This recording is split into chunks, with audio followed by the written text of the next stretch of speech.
SSC তো বারবারই বলছে সেগ্রিগেশন করবে, কিন্তু করছে কই? সেগ্রিগেশন করে যদি দিয়ে দিত তাহলে তো আমরা আমাদের আজকাল এই রাস্তায় এসে দাঁড়াতে হতো না আমাদেরকে।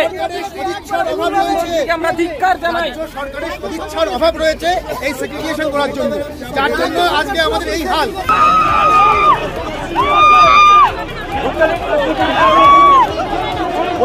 আমাদেরকে লাঠি মেরে গাড়ি তোলা হচ্ছে।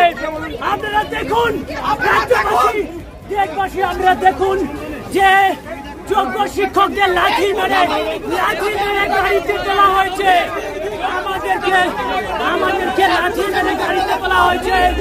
আমরা মুখ্যমন্ত্রীর সঙ্গে সাক্ষাৎ করতে চাই শান্তিপূর্ণভাবে। আমরা এসএসসি 2016 প্যানেলের সকল বৈধ চাকরিজীবী সমাজের পক্ষ থেকে আজকের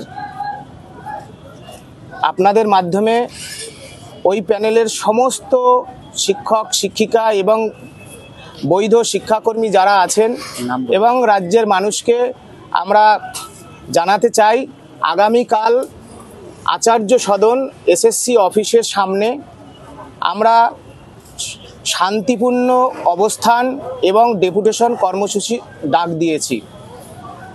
আমরা এই প্যানেলের যারা বৈধ শিক্ষাকর্মী রয়েছে এবং শিক্ষিকারা রয়েছেন, তারা সকলে যৌথভাবে সম্মিলিতভাবে এই প্রোগ্রাম আমরা আয়োজন করেছি। বিধাননগর থানা এবং মাননীয় চেয়ারম্যান এসএসসির অফিস সব জায়গায় আমরা চিঠি দিয়েছি, পুলিশ অনুমতি দেয়নি, কিন্তু পুলিশ বলেও নি যে এই শান্তিপূর্ণ ডেমনস্ট্রেশন করা যাবে না। তারা আমাদেরকে এই বিষয়ে ক্লিয়ার কাট কিছু জানায়নি। আজকের রাজ্য সরকার চাইছে গোটা প্যানেলটা বাতিল হয়ে যাক, যোগ্য অযোগ্য আলাদা আজও করছে না। সুতরাং আমরা রাজ্য সরকারের কাছে পরিষ্কার বলছি, সুপ্রিম কোর্টে বৈধ এবং অবৈধ শিক্ষক শিক্ষিকা এবং শিক্ষাকর্মীদের উপযুক্ত লিস্ট সুপ্রিম কোর্টে জমা দিক। আর আজকের যে নবান্ন এই যে কালীঘাট অভিযান ছিল, আমাদেরই যোগ্য বা বৈধ শিক্ষক শিক্ষিকা এবং আমরা সকলে উপস্থিত ছিলাম। সেখানে যেভাবে পুলিশ ধরপাকড় এবং লাঠিচার্জ করেছে, মহিলাদের অকথ্য গালিগালাজ এবং তাদের যে গ্রেপ্তার করেছে, তাদের নিঃশর্ত মুক্তি দাবি জানাচ্ছি এবং এর নিন্দা জানাচ্ছি। আর এসএসসির চেয়ারম্যানের কাছে আমরা কালকে ডেপুটেশনের মাধ্যমে জানাতে চাই, আমাদের আইনের গত কিছু পয়েন্ট আছে যে আমরা যারা বৈধ তাদের একটি উপযুক্ত সেগ্রিগেশন লিস্ট প্রকাশ করুন। আমরা যারা নিজের মেধায় চাকরি পেয়েছি, এটাই আমাদের অপরাধ। আমরা এই যন্ত্রণা থেকে মুক্তি চাই, সেজন্যই আমরা শান্তিপূর্ণ অবস্থানের ডাক দিয়েছি। বাংলার মানুষকে বলবো, এই যোগ্য বৈধ শিক্ষাকর্মী শিক্ষকদের বলবো, আগামী দিনে আপনারা আন্দোলনটা নবান্নমুখী করুন, সকলে ঐক্যবদ্ধভাবে ভেদাভেদ না করে নবান্নমুখী করুন। নমস্কার, আমার নাম সুমন বিশ্বাস।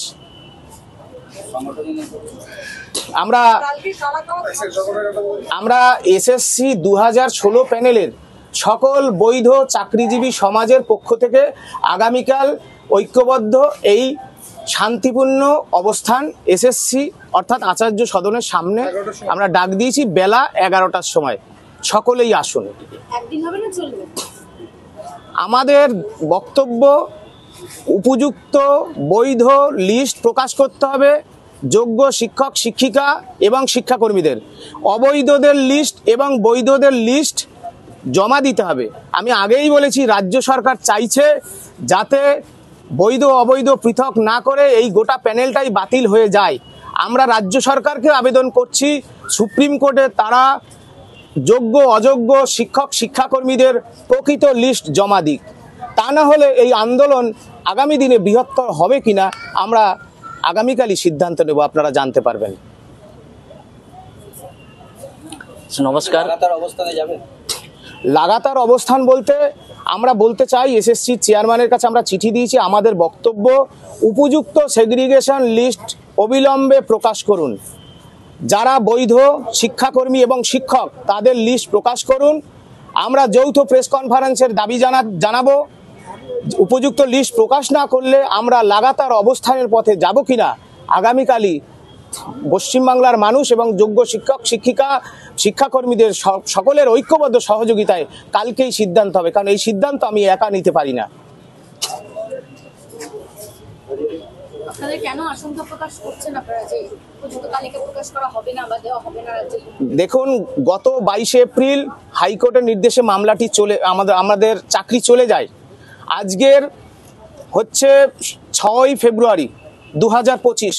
আজকের দিন পর্যন্ত রাজ্য সরকার 4 টাইমস 4 বার অবস্থান পাল্টেছে, এসএসসি 4 বার অবস্থান পাল্টেছে। তারা সিদ্ধান্ত করেই উঠতে পারছে না কারা যোগ্য কারা অযোগ্য। আমরা নিজের মেধায় চাকরি পেয়েছি, আমাদের নামে বাক কমিটি, সিবিআই, এসএসসি কোথাও কোনো অভিযোগ নেই। আমরা কেন এই যন্ত্রণা ভোগ করব? মানুষ কেন তির্যক চোখে আমাদের দেখবে? সুতরাং রাজ্য সরকারের উদাসীনতা, রাজ্য সরকার যে আসলে এই যে বৈধ শিক্ষাকর্মী এবং শিক্ষকদের ভাসিয়ে দিতে চাইছে, তারা যে পৃথক করছে না, সেজন্যই আমরা আশঙ্কা প্রকাশ করছি। সেজন্যই আজকে আমাদের সমস্ত বৈধ শিক্ষক শিক্ষিকা শিক্ষাকর্মীরা আজকে যে কালীঘাট অভিযান হয়েছিল, এই একই উৎকণ্ঠা থেকে আন্দোলন, সেই আন্দোলনকে আমরা সকলে সমর্থন করেছি, এসেছি এবং আগামীকালও দেখবেন আমাদের সমস্ত বৈধ শিক্ষাকর্মী এবং শিক্ষকরা উপস্থিত থাকবেন। নমস্কার, আমি রাজীব হাঁসদা।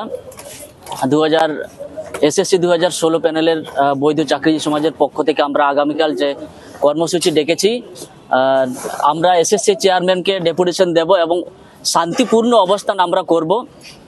আশা করি আমরা আগামী কালের যে কর্মসূচি সেটা আমরা করতে পারবো। আমরা সব জায়গায় ইন্টিমেশন দিয়ে এসেছি, যা যা প্রসিডিওর দরকার সেটা আমরা করে এসেছি। কিন্তু বলার বিষয় হচ্ছে এটা, আপনাদের মিডিয়ার মাধ্যমে এটা বলতে চাই, সমস্ত পশ্চিমবঙ্গবাসী এবং সারা ভারতবর্ষবাসী জানা দরকার যে আমাদের পশ্চিমবঙ্গে কি চলছে। আমাদের পশ্চিমবঙ্গে যেখানে শিক্ষকরা সমাজ তৈরির কারিগর, সেখানে শিক্ষকরা সঠিক সম্মান পাচ্ছে না।